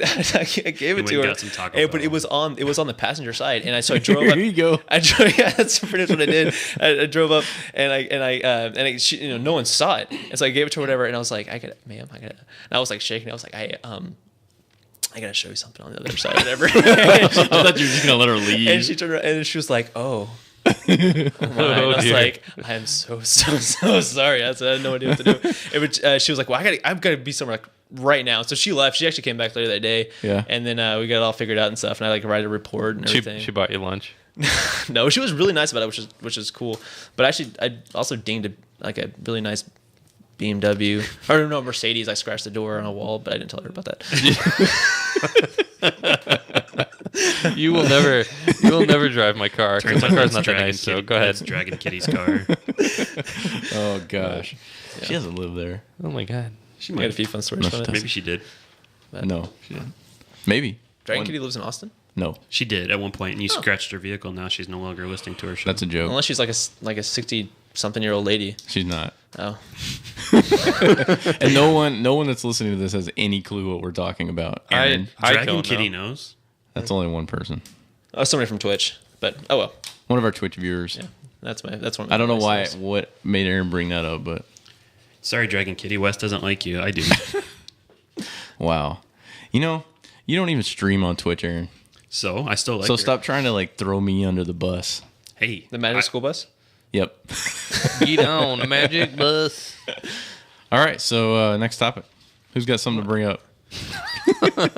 This format is awesome. Well, Thanks, Wes. it would have been. I but just finished Venture. Or I got caught up on Venture Brothers. caught up as in how As many in- seasons are there? 4, but they just started the 5th season. I've only seen like 4 episodes. when did that show start? Like in 2003. A million years ago. Yeah. You watched Venture Brothers. It's one 2005 or season every something. 10 years. I've seen the first 3 seasons. I've only seen the first like 3 episodes of season 4. It's so funny. I really gotta Season knock it 4 is out. hilarious. Well, the boys are growing up now, which is interesting because they didn't before. I don't want to ruin it. I can't ruin anything for these guys because they haven't No. seen it. I've seen bits and pieces all over the place. It so. gets so like plot and continuity focused that it's like story. It goes from story mattering very little to story being like all that matters. Yeah. It's so funny. Yeah, it's hilarious. Like when I tried to watch it a few years ago, I didn't enjoy it very much. And I'm rewatching it. It's hilarious. It really. I mean, the first great episode is the OC episode, but where they go to Brisbane Land. But I think it really just goes absolutely ballistic and explodes humor-wise once they introduce the Guild of Calamitous Intent, Yeah. and just all of those ridiculous people. The first episode where I thought, man, this is really funny, it was that Brisbane Land episode. But the first episode where I was like, and it might just be 2 episodes later, I was like, okay, man, this is actually really funny. I need to start taking it seriously. How funny this is. Yeah. Is the episode where they have the yard sale? Oh yeah. How can he be straight? He's from Depeche Mode. It's just so amazing, and that's when you really start to get to know Dr. Billy Quizboy, Billy Quizboy, yeah. and White, and just all of Rusty's college friends. And then they go back and they do the episodes where Rusty's in college. And I decided we are going to talk about a show, guys. It's going to be the Venture Brothers, even though I'm way behind. We're talking about it now. But and Brock is so funny, and he becomes more of a character. I do like early Brock, when he's like really just like violent and rage driven. Stoic. He's like stoic. No, not for the first few episodes. He's like a maniac. Well, to me, he's like he doesn't say very many things. He just He's kills the kind of. crap out of everyone. Yeah. I mean, there's so many scenes of him like disemboweling people in the first season. Yeah. And later he's less that way because he's more. And I think maybe Does he that get off of the roids or? No, he has to confront reality a little bit when he has to go and renew his license to kill. And I just love how Where do you go to do that? the OSI, Because mine's expiring soon. secret office. OSI. They have this thing that they have this new organization called Sphinx, and there's just like one gay guy in there called Shore Leave, and every time someone says Sphinx, he just goes Sphinx. It's like Shore Leave? Yeah, He's based on Shipwreck from G.I. Joe. Oh, They yeah. basically took all of the nautical G.I. Joes. If I remember correctly, they took all of the nautical Joes, based characters on them, and they made them members of OSI. Yeah. Which is Brock's secret organization or whatever. But the ocean themed characters all run away together because they're gay and they're not with it, and they just want to be What are they not with? OSI and just the oppression of working for the organization. They're like totally the worst people to recruit for OSI then, in the end. I think maybe their experiences with OSI made them that way. This isn't the real OSI. I don't think. What's the real I think the OSI? real Yeah, life- Vincent. What is the real OSI? Where are they based out of? California, I'm assuming? It's secret. And It's super secret. What's the name of the guy that used to be the OSI commander who's based on Hunter S. Thompson? And he's like temporarily masquerades as a transvestite. I don't know, but they made reference to that again in like one of the past episodes I just watched, but I don't remember his name. It's like the super gruff guy, but he's like, and I have this woman inside of me raging to come out, but it's totally fine. Yeah. Well, I'm gonna have to watch more of that because I didn't think the first 3 or 4 episodes were good, but they weren't that good. They're not good. into it. They're pretty good. They're entertaining, but they're not like, ooh, Venture Brothers, like I hear everybody say. The first season just gradually gets better and better, and then by the second season, by the time you get into the second season, it's like just constantly. Venture Brothers. It's insane. I just love how they're so coy with the with like the them, you know, like the good guy and the bad guy, like their dynamic and stuff. It's all very casual and everything. But then when it comes to like the henchmen, like Brock would just like slaughter like tons of them, and they're all just like so disposable, and like no one like bats an eye about it. Yeah, there's so many scenes of people like filled with glass, like shards of broken glass, and it's so incredible. But it's like, yeah, I can't do this today. I got like a doctor's appointment, and Monarch's just like, what? And some of the henchmen, right. is it 23, 23 and well, I know 24. 23. 23 and 24. Are they consecutive, really? I think so. That's why they're friends. They become main characters. Yeah. And they're brilliant what they do with them. And I have a question. yeah. So how's the pacing between seasons? Between seasons, there isn't any because the show is not airing between seasons. Well, you know what I'm saying. Like, how do they carry over from one to the other since they're so far apart? Well,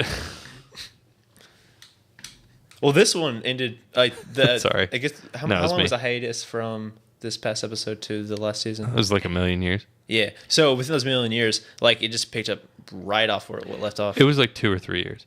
Why are they waiting so long between? Just because the animation is so hard to get done? I don't know. It's drawn by a Japanese monkey. I don't think that that's true, and I also don't understand. You're not supposed to. It's a Japanese monkey. But it's not really. So How do you know? somebody made that up because I watched the commentary for the first 3 seasons. And you could understand what he was saying. Banana. But speaking of hiatuses, I'm ready for Metalocalypse to come back. Except there's no I can't get into what is it? There's no inflection in Japanese, so it's banana. Banana. Oi oi. Wow. So this is what this show's about now? Mm-hmm. I think I made that part Yep. suck. That was my fault. I Brought up apologize. banana. I don't I don't know. We're having fun over here. Well, okay, so let's anybody got anything for next week as far as like having the viewers look at something, watch something, I'm going to something talk to about E3 next Romantic. week. E3, That's what okay. I'll talk about. Okay. Just for a little, you know, just So let's get some Some teeny comments. tiny bit. Let's get some comments about E3. Let's. I would like for the viewers between now and then, if they haven't already, one to watch Man Boy Adventure Show, Comic-Con.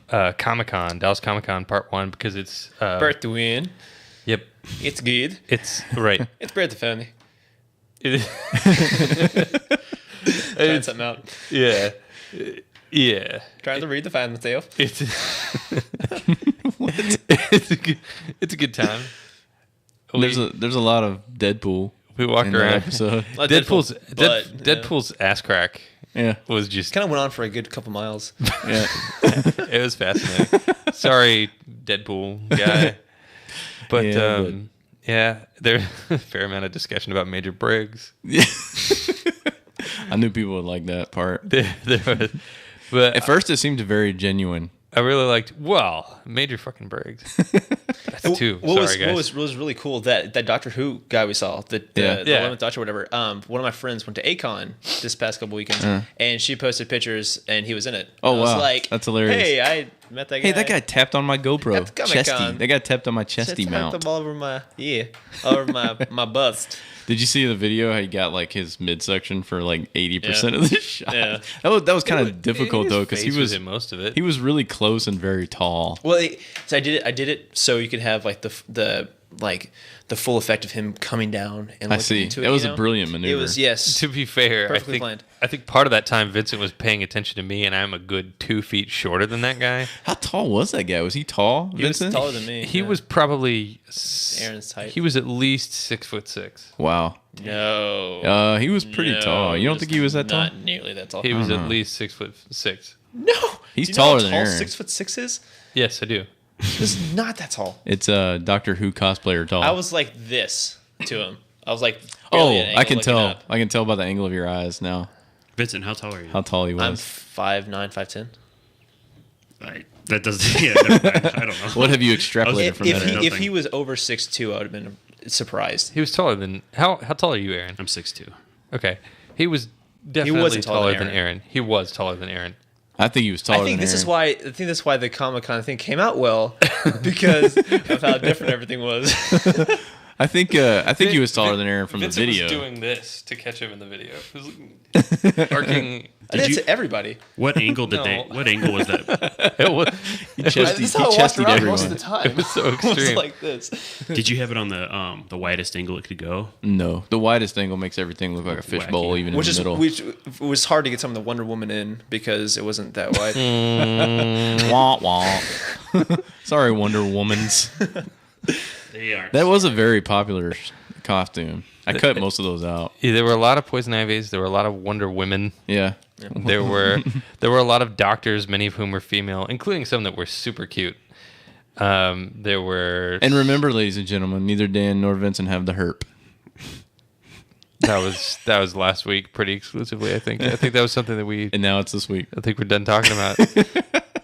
Yeah, I still don't continue on to this week. I still don't. Right? Yeah. I mean, no, things that's could still have changed. Since That's last still week and this true. week, I still don't. You never know. Have those type of things. Good. So still available. Still not diseased. Right. So I'm single. I'm ready to mingle. what There was, were there. What I wanted. Why to, did you not mingle? I asked you to do this. We did a little bit, but it was later on. Like we talked to all those Star Wars girls. Aaron, there was a and lot of then- weirdos there, man. and there were the teenage girl Avengers. Yeah, we Yes. talked to them. There were some girls dressed as the TARDIS. How's that work? They were like Boxy? They were. They had like a TARDIS pattern dress. So these girls are larger on the inside than they are on the outside. They have big hearts. I But see. they Okay. well, at least one of them was very attractive. But Aaron knew I was going to say something about that. He was covering his face the second you said girls dressed as a TARDIS. Yeah, I could see. So it. I had to say it anyway because he made that face. I probably wouldn't have if he hadn't That's done that. not true. this one was wearing a little hat that was like the light. The Oh, little I think I saw that, light. Yeah, I think I saw that in one of the shots. yeah, it was pretty good. Somebody made a comment about they liked Vincent's camera work when he was filming all the sexy ladies until that Deadpool incident where he zoomed in and focused on the Deadpool. On Deadpool's butt. Yeah, it was just a little more fabric would have completely transformed that guy's situation. Yeah. And it was And a little more butt. He had a very. There wasn't much to it. He had a Hank Hill bottom. well, he was a skinny guy, but it was just like it was like when you. It was try very to- wedgied. If you What was want to that- floss with a what was that- handkerchief, you get a similar. What was that thing in King of the Hill that he got? The butt implants? It had a name. Yeah, I just saw something on Reddit the other day about it. Reduced gluteal presence. I don't know. It was something hilarious. Is this our worst podcast ever? No. Guys. No, I'm enjoying it. not at all. Okay. Yeah, it's been fun. You're Aaron's enjoying not partaking in any of the terrible conversation. But Aaron has explained to me in the past that he can love even people that he hates because he views everyone as characters and every situation as something that's happening on a screen. So you're like And so- autistic? No. So- I'm not Abed from Community. He's in the Asperger's range. Yeah. No. I'm having so many flashbacks right now. Yeah, what the heck? Yeah. But Vietnam. I think our favorite thing now to reference and make jokes about is us at this point. Well, But I don't think ourselves. I don't know if we're actually like big enough to justify that. No. there doesn't have to be any justification. It is really funny. I've ruined Just everything. Make fun of each Oh. other. No, you haven't. Not everything. Did you hear that? No, actually, no. No, I Okay, didn't hear cool. that. I keep hearing this when I pick Don't. up my cup and then the That's the first time I've actually noticed it myself. coaster drops. That's the third time at least. All right, Real so quick about E3. yeah, I have some E3. questions. We're gonna do E3 stuff in the comments. Aaron, go ahead. Does it's questions for y'all, not questions for the Yeah, audience. we can like, talk about it now. Though. Yeah. What is something that's coming up in E3 that should be talked about that you're excited? Because I have not. I think there's been paying supposed to be PS4 reveal, and they've Yeah. stated that they are finally going to reveal games. Yeah, I want to see Xbox games. But I probably want to get Xbox anyways. But I just don't see them. Yeah. I'm interested to see. A lot of people are talking about the hardware for the Xbox is cool, but Have they said anything about the developers behind Halo moved on to this new game? It's 343. What's it? Yeah, what's the game called? Not Defiance. It's like Fate, or it's Destiny. Destiny. Yeah, that's Okay. right. That's right. Yeah, I want to see. It's just like it looks like a reskinned Halo. That's what it looks like so far. From the shots I've seen. I don't think so. It's an MMO shooter. I'm excited to see more details about it. But apparently, they have not officially announced the PC version, which I'm not going to play. I'm not going to play a shooter on the console, especially an MMO shooter. But I would like to see some details on that. There's a few questions. I just looked up some stuff about E3. Some people are asking. So I think we're looking for Sony and Microsoft reveals. Obviously, we're looking at price reveals possibly for the systems because it's getting really close. We're actually very close to these things coming out, which is surprising. I thought they'd be announced and it'd be like an entire year and a half or something before they come out, but it's not. Right. Gonna be like that. Sony said this December. Yeah, What I was did thinking Xbox say? fourth. I would figured. I imagine Because similar. I heard Call of Duty was coming out like November something, and so it had to be either, if not that day, or a little bit before that day. One of the other big questions is, would Sony or Microsoft be crazy enough to curb used games? That's a big topic for E3. Hopefully we'll find out. I thought it was already Xbox. The policy is still up for debate. Yeah. They're saying that it could change. That's like the initial. This is what we're probably going to do, but they're still. Yeah. I think And then they're another just thing kinda is, how can the Wii U flashback. recover? I don't think Nintendo doesn't have any Games. I've heard Games would help. I've heard some stuff on the internet about or read some stuff on the internet about the Wii the plain Wii console being completely decommissioned, like gone, and the only thing you can get is a Wii U. At this point, I don't consider Nintendo as being in the game market the same way that PlayStation and Xbox are. Yeah, They're a toy manufacturer. Yeah. It seems like, yeah. I think that they do good business. They have a successful model. Like, there are people that buy that for their kids, or people that want to have people over and do Wii bowling or whatever. But it's not. I don't think that they're trying to go for the same things or succeed in the same arena. And there's just so many cool, innovative things they could do with the Wii U that hasn't been done anything with. I think it's too obvious now that these companies are just making like desperate cash grabs because the first of all, the Wii U thing it's so stupid, man. It's $150 first of all for the controller. And then most of the games that you play with it, only one person uses that. Right. Gets the benefit of what's on that screen. Everybody else still plays with a regular controller. Right now, they don't have anything like Yeah, that's good integrated with silly. it. And so I'm saying if they had more games, something else that was innovated with it. Fantasy Flight should get on the ball and put out Descent 2.0 for Wii U. Imagine if they actually integrated something like that for consoles, where D&D sessions, where you have like your own basically tablet-based D&D. controller, and you can just play with people on the screen. It'd be awesome, or on the internet, super easy. It seems a lot like when they tried to develop those games that you could connect to the GameCube from your GBA, but in order to play them properly, everyone had to have a GBA. Right. Final Fantasy Crystal Chronicles, right? I always wanted to play that, but we did. We played it for a day. Yeah. So across the board at that time, you were talking about with the game, a $610 investment. Yeah. No, because they were only $50 at that time. So $600 flat, almost. Right. I think it's like that was for 4 players to play. You already that had game. one. Well, Yeah, but those crazy. things were all new. Like GBAs were still going for $99 retail. They started out at $129. Huh? No. Game Boy Advance, The Game Crystal Chronicles, Final Fantasy Crystal Right, Chronicles. but he was talking about hooking them up to the GameCube. You had to have a Game Boy Advance to play as the controller. So if you wanted 4 people to play Right, but Crystal was it still Chronicles, that expensive when the GameCube came out? Yeah. Yes. Yeah, it was. the GBA started at $129 and it I went thought down that was to around when the DS started. it went down to $99. No, it was years before. Yeah, way before. Game Boy Advance was always expensive. It was like 3 years. Well, before. all the Game Boy portables have always been expensive for This- extended periods of time Right. because they dominate that Yeah. market. No, you're right. This was I was before- I was thinking of something else. This was before the little flippy Game Boy Advance even came out. SP. This is before you were born, Vincent. Yeah. I'm just kidding. Batman Arkham Origins E3. I'm excited for that. Barbie Dreamhouse Party E3. Yep. Battlefield 4. What else we got? I like the excited Battlefield for that. series. Trying to see if there's anything on here I recognize. I'm realizing as we talk about these things, I'm not a very big gamer. Like I really don't. You're care. not, Dan. You're a You PC just gamer. Get out. I'm Dan, not get though. out. Like I don't really play very many PC games either. The DayZ standalone. They're supposed to have some Yeah. stuff about that there. I don't care. I don't care about that either I get the anymore. feeling you play Destiny, more games than I do. Deus Ex: The Fall. Oh yeah. What else we saw a got? teaser for these that are things that have been confirmed for E3. Dragon Age 3 Inquisition. It depends. If they go back to the original format, I haven't seen anything about it. Okay. If they go back to the Dragon Age Origins format, I will buy it. I've read that it's a hybrid between the two. I will not play it if it has anything similar to Dragon Age 2 in it. That was just a piece of junk. FIFA 14. A lot of people get excited about that. Final Fantasy PS4 reveal confirmed. Thief is definitely going to be a PC Thief. gamer. Oh, yeah. I'm playing the hell out of Thief. Yes. Yeah. What else? Gran Turismo 6, PS3. Oh, GTA. I'm sure they're going to put a bunch more stuff about GTA 5. It won't be revealed, but I'm sure they have a lot more things about it. I want some stuff out of left field to come in.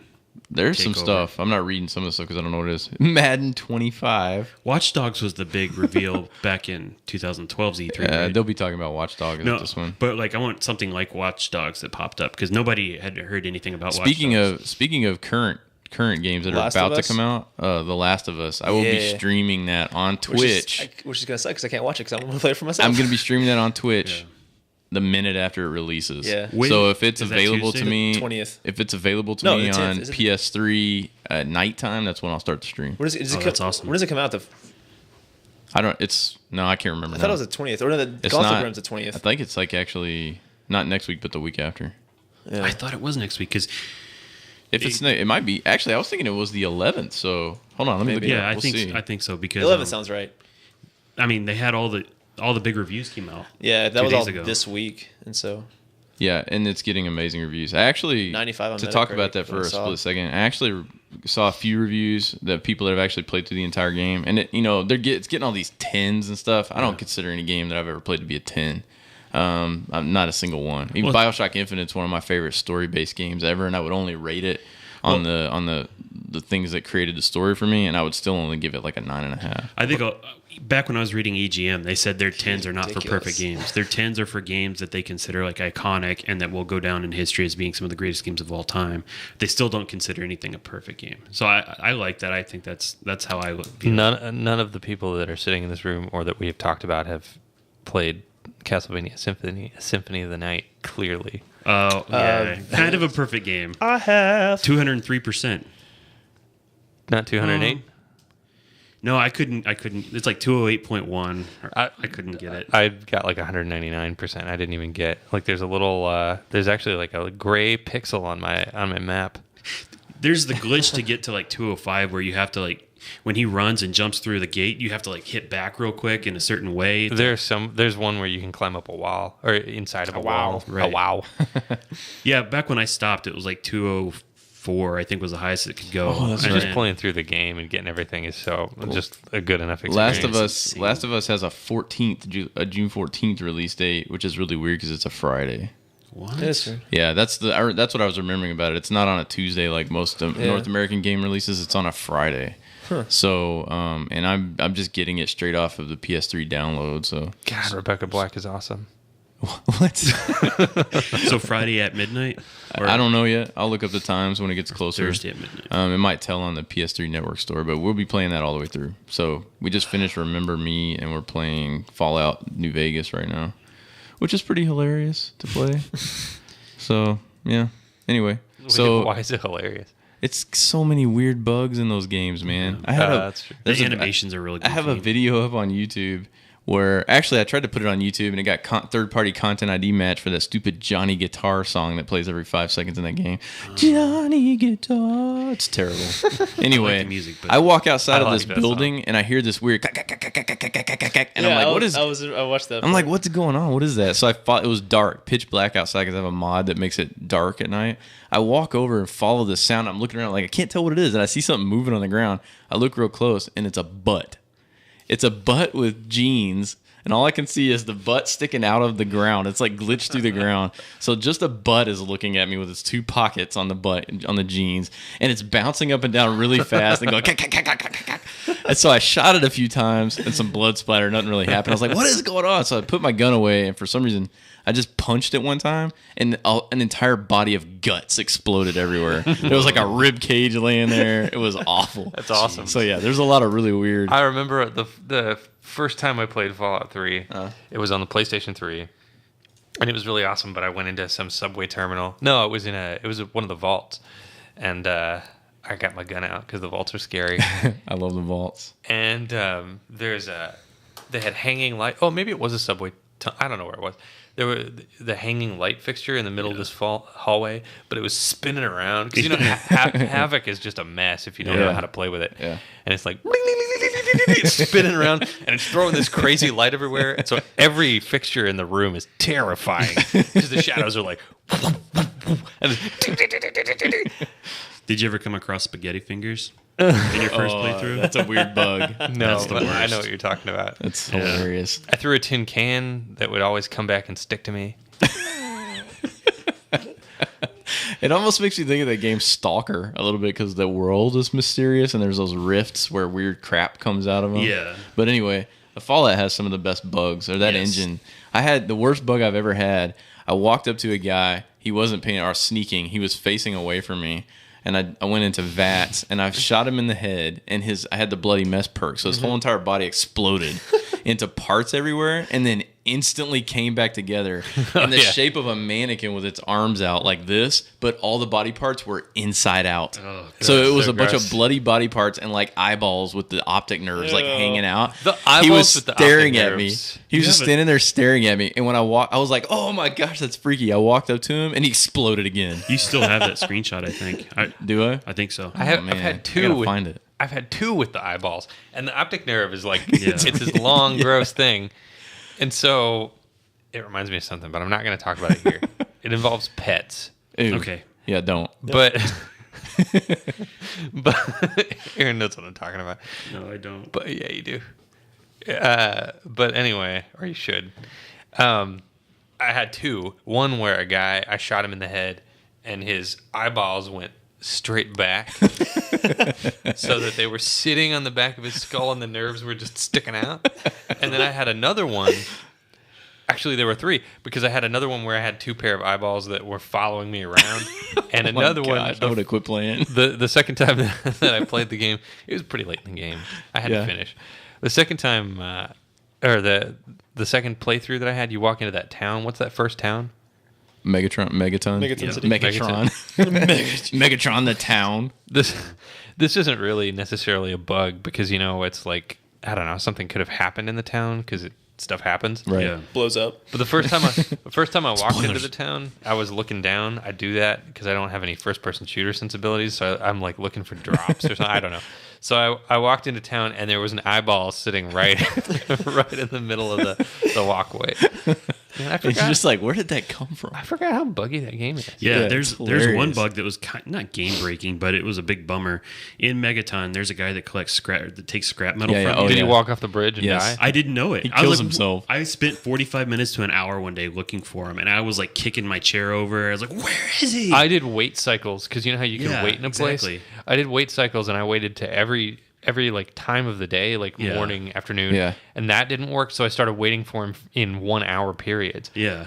I played through it again. I found out he goes on smoke breaks. Like he stands Yeah. outside and smokes on Yeah. the railing, and if anybody nudges him, he just falls off. Right. Right, Exactly and what dies. happened. Yeah. Yeah, I remember when you were having that problem because you and I were playing it at the same time, and we were both like scouring the internet trying to figure out what's going on for this quest. He's was like, we got fairly all this new. scrap metal, can't turn any of it in. Got all these scraps. Still don't know if I feel good or bad because when I played 3 and New Vegas, I never really had any like bad, funny bugs. Like Oh my- everything ran just nice and smooth. New It was Vegas great. was nice and smooth for me. Actually, I never had any Yeah. trouble whatsoever. I'm getting all kinds of weird stuff in New Vegas too because it's the same engine. I think it's just random. Of course, I'm running some mods too, which might kind of mess some stuff up. On the PlayStation, my game eventually got so corrupt that it was unplayable. Yeah, that happened to a ton of people. One of the Jake actually. I think Jake was telling us that happened to him one time. But yeah, so one final thing about E3 before we go out, something I'm really looking forward to, a game that they're going to be talking about, Zumba Fitness World Party. That's going to be on the Xbox One, the Xbox 360, the Wii U, and the Wii. Anybody else excited about that one? I'm all about that. Yeah. You got to get in shape. So, yeah. Dan's done. Okay, so we're gonna What talk an about, ending. we're gonna do some research on E3 this week. We're gonna talk about that on the next podcast. And then we could like talk about like I don't know like Check video it. game movies and stuff or not. Hold on. Let me finish. Really just happened? Let me finish. let me finish. Or like of like cinematic games and how like that works and stuff. You do some research and you bring the topic, and you hold the discussion, and we will respond. Have you never thought of like cinematics and games as like movies? Hey, I'm with you. Blizzard makes some of the best Seriously, cinematics they're out cool. there. I don't know how much there is to say about them. I like them. I've watched like full like game length like movies where it just like cuts all the cinematics together into like a movie. I have Xenosaga 1 and 2. I have the cinematics from it. It's like some of them are good. Some of them are very good. What was the game that had like the crap tons of? It was the one Squaresoft game. It was the one with the robot female. Yeah, it was Xenosaga. That's Xenosaga. Yeah. Oh, that's what you're talking about. Cosmos. Okay, yeah, that one has so much. I still own it. So many cutscenes in that thing. So it's not very good. All right, well we're gonna end it here, and we'll see you guys again next Wednesday. So E3, we'll be talking about that next time. Who are you waving at, Aaron? And bad people. Have a good week.